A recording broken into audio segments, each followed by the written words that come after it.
So, welcome to chapter 7. We're going to start talking about budgets in this chapter. Now, budgeting is one of those chapters that I'm going to go ahead and be real honest, it's nobody's favorite. So, we want to make sure that you have your notes printed with you, you have a pencil and a calculator handy because you're going to need to fill in all of these budgets. We've got a lot of budgets that we're going to go through and fill in these budgets as we go through this, and you want to really be able to participate and be actively involved in the content. Now, let me say before we get any further, starting and learning objective 2 is when we'll really start doing those budgets. And it's really important that you understand where all of the numbers come from.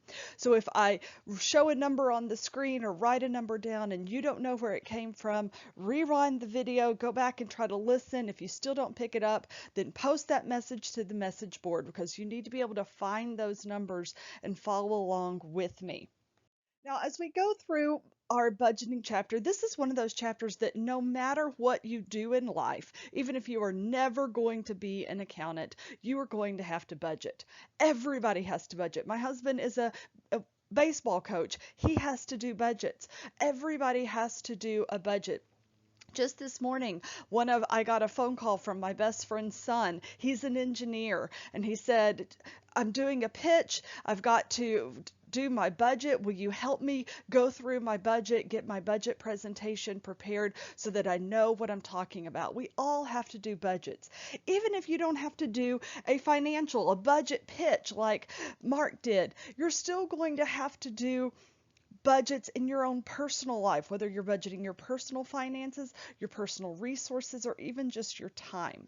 So when we're talking about a budget, we are using the term budget specifically with respect to a financial plan. But budgets don't necessarily have to be just financial plans. Certainly, we budget our resources, we budget our time, we budget our efforts. So these are all important things that we're going to budget. Budgets help us to develop our strategies. So strategies, think long-term goals. When we talk about strategies, we're looking at long-term goals. Where do we want to be 10 years from now, 15 years from now, 20 years from now?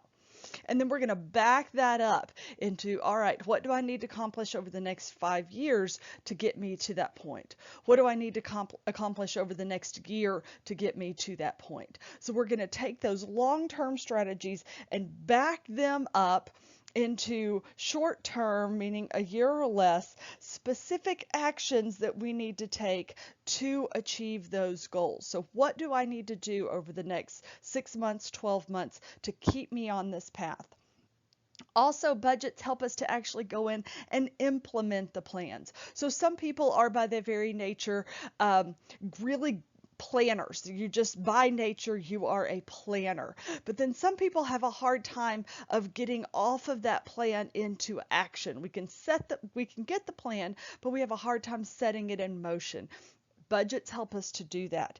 Budgets also will help us to take corrective action. So we'll talk about this a lot more in the next chapter, in chapter 8. But we're going to go back and look at what our actual results were compared with what our plan was. And if we can see, where did things go right? Where did things go wrong? And what are corrective actions that I can take now to get me back on track?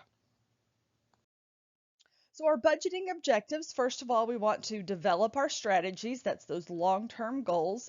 We use our budgets to help plan, so think short-term over the next year. We help those to direct, and by direct we mean implement the strategies, actually go to work, do what we need to do. And then as a control device, that's where we're comparing those budgets with actual results and taking corrective action. So the benefits of budgeting, number one, is it forces us to plan. And as I mentioned earlier, some people are by their very nature planners, and some of you aren't. Some of you are more fly by the seat of your pants kind of people. And you're not really planners. And so this budgeting aspect can be hard for you, but it's important, okay?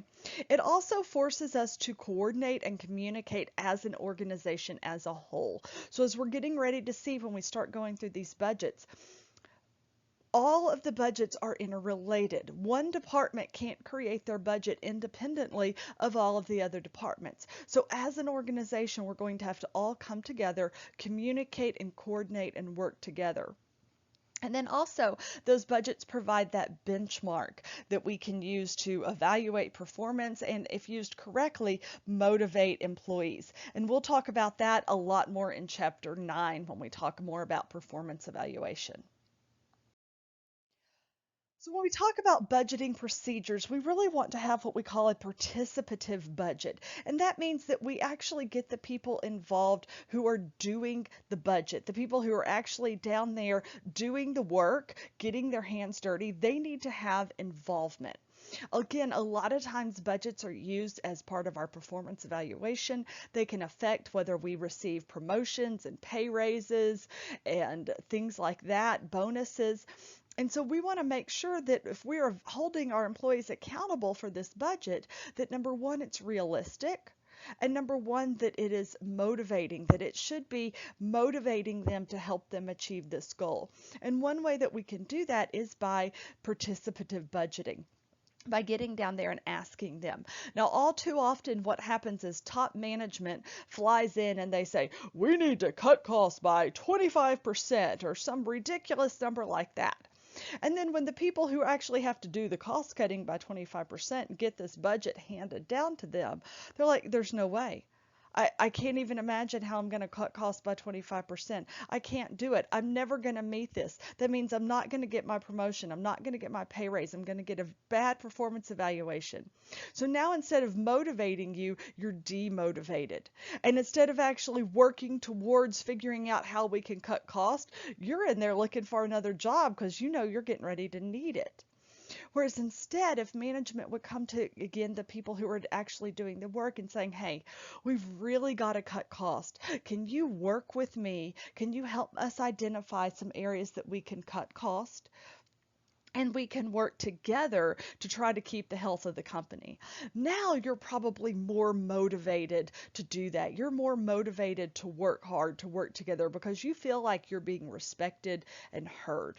So again, when you're in this position, keep in mind we want to get down there and ask the people who are actually doing the work and get their input. Now, as a manager, you need to be supportive of the budget. We need to be able to show the employees how the budget is actually helping them. It's not meant to be a punitive tool. It's meant to help us. If we can help the company do better, then we can all do better. And again, one way to do that is by having everybody participate in the budget.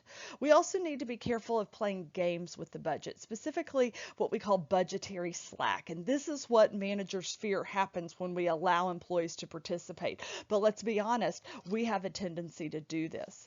So if somebody comes to you and says, hey, how much can you cut costs by? Like, be really honest here. But you know that your promotion, your pay raise, your bonus depends on you meeting that. You may think to yourself, ooh, I think I can cut costs by 5%, but I'm going to tell them 3%. I'm going to give myself a little wiggle room. And that way, if I don't make 5%, I still met my goal. But if I do make 5%, I look really good, right? So we play these games, and some of you may be thinking, no, I would never play this game, but I'm going to bet that a lot of us, if we're real honest, we go, yeah, I would play that game. And when we're in class, I tend to look around, and most people are shaking their heads like, yeah, I would probably do that. But again, if we don't use the budget as a punitive tool so that you know that, hey, I can say 5%, and if I don't hit 5%, but I've still worked hard, I'm not going to have that held against me, then you're more likely to say, you know what, I think 5%. I mean, it's an ambitious goal, but let's go for it and know that you won't be punished if you don't hit it. Then we're going to get much more realistic budgets. And again, another one of these games is the spend it or lose it. There's a great Office episode of this one where the idea is if you don't use all your money one year, then you obviously didn't need that much and they're going to cut your budget. So what happens is departments tend to just buy a lot of crap at the end of the year and just spend a lot of extra money that maybe we didn't necessarily need to spend. So we don't want to do that before. If we notice that a department didn't spend all their money, let's check with them before we just cut their budget, right? Maybe they were saving for something really big, right? Like, I didn't need to spend it all this year, but next year I'm going to need to spend all this money. This is something that I had to do personally because I travel with a student organization called BPA, or Business Professionals of America. And it's very expensive to travel to take students to our national competitions. They're all over the country. We've been to Chicago and Washington, D.C., and California and Florida, and Boston, and all over. But one year, the national conference was in Grapevine, so it was here locally. So our expenses were much less. We didn't have to fly 7 students to Boston, right? We didn't have to stay as many nights in the hotel because we could just drive up and drive home that night after awards. So our budget, the amount of money that we used was much smaller. And I ran around all year long telling people, but remember, next year I've got to take students to Florida. Don't cut my budget, right? Because I was terrified that they were going to say, oh, she used less than half her money this year. I'm cutting that budget. And I was going to need that the next year. I'd fought really hard to get my budget up to where it was anyway. So I had lived in this constant fear. Thankfully, they didn't cut my budget. But again, I've spent my time running around reminding everybody that this was a fluke year because our conference was local.